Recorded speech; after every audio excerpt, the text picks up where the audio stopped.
What's up, gamers? Today I'm going to be showing you my Dredge deck.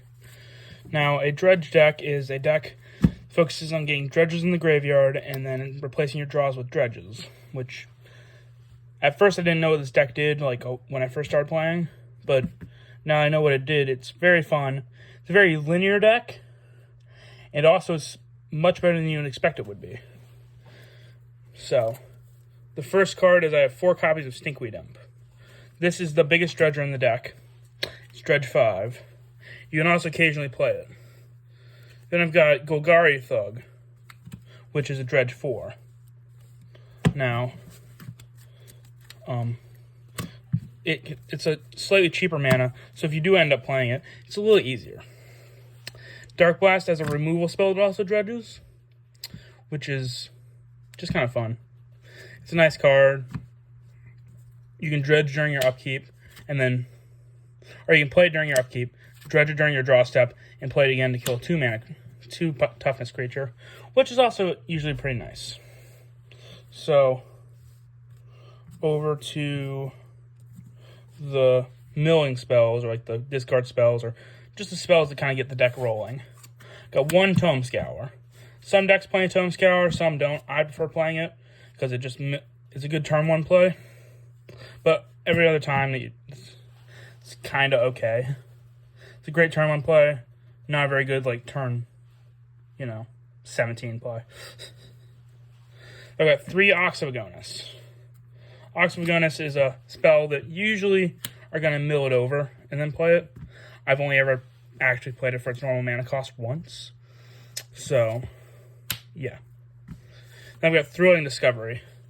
Thrilling Discovery is you gain 2 life, you may discard 2 cards, and if you do draw 3 cards, usually you discard the 2 cards, dredge a lot, and then get all your payoffs. Now, Cathartic Reunion does the same thing as Thrilling Discovery, except you don't gain 2 life, and it's in addition to cast a spell, you discard 2 cards. So it's on cast, not on resolution. I've got 4 Otherworldly Gazes. Otherworldly Gaze is a nice turn 1 play, and opposed to Tome Scour, because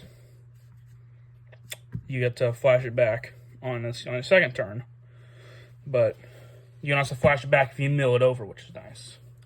Then we go to payoffs. For my payoffs, I have 4 Narcomoebas. It's Narcomoeba. When it's put into your graveyard from your library, you may put it onto the battlefield. It's just a great card that triggers your prized amalgams and stuff like that. Then I got 4 Creeping Chill. Just a free bolt, gain 3, which is nice whenever you mill it over. If it's in your hand, it kind of sucks, but if it's milled over, it's pretty good. Then I've got 3 Silver Smoke Ghouls that trigger on the creep every time you cast a Creeping Chill. Because when you cast Creeping Chill, you exile it, you gain 3 life, and you lose 3 life. And this guy will come back at your end step, triggering Prize Amalgam. It's come back on your opponent's end step, so by your next turn you have 6 power on board or more. But speaking of Prize Amalgam, we have Prize Amalgam. This is a card that whenever a creature enters the graveyard from the battlefield from the graveyard, it will come into play at the next end step. It's one of the most powerful cards in the deck. It's just a 3/3 for free, which is nice. Then we've got a Conflagrate, which is usually a discard X cards, deal X damage to any target, which can be very good if you're in a sticky situation, because so what I did was I had a Dark Blast in my graveyard.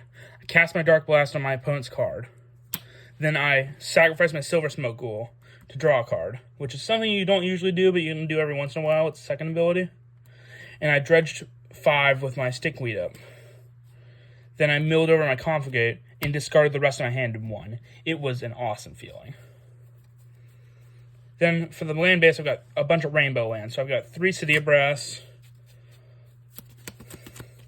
3 Gemstone Mine, and 3 Mana Confluence. Those are my rainbow lands, and I've also got a few shock and fetch lands. 4 Mana Confluence. I've got 2 Steam Vents, 1 Stomping Ground, 2 Arid Mesa, and 2 Sacred Foundry. Now that might not seem like a lot of lands, because it isn't. This deck's only playing 1, 2, 3, 4, 5, 6, 7, 8, 9, 10, 11, 12, 13, 14, 15, 16, 17 lands. Which isn't very much considering most other decks. So, yeah. Afterwards, after the deck is finished dredging, usually you have about 10 cards left in your library. So you usually just don't want to keep dredging all day. Sometimes you just want to draw a few cards. But here we go, moving on to the sideboard. I've got 2 Prismatic Endings for stuff. Most of the sideboard is just hating on Graveyard Hate, which is usually what you do. I've got 3 Leyline of Sanctity for things like Endurance, 2 Portable Holes, 2 Wear and Tears, 3 Leyline of the Voids in case my opponent's doing something funky, and then 3 Ancient Grudges. And if you ever come against Dredge, you usually should put in as much Graveyard Hate as you have, because it's a graveyard deck. It can't function without the graveyard.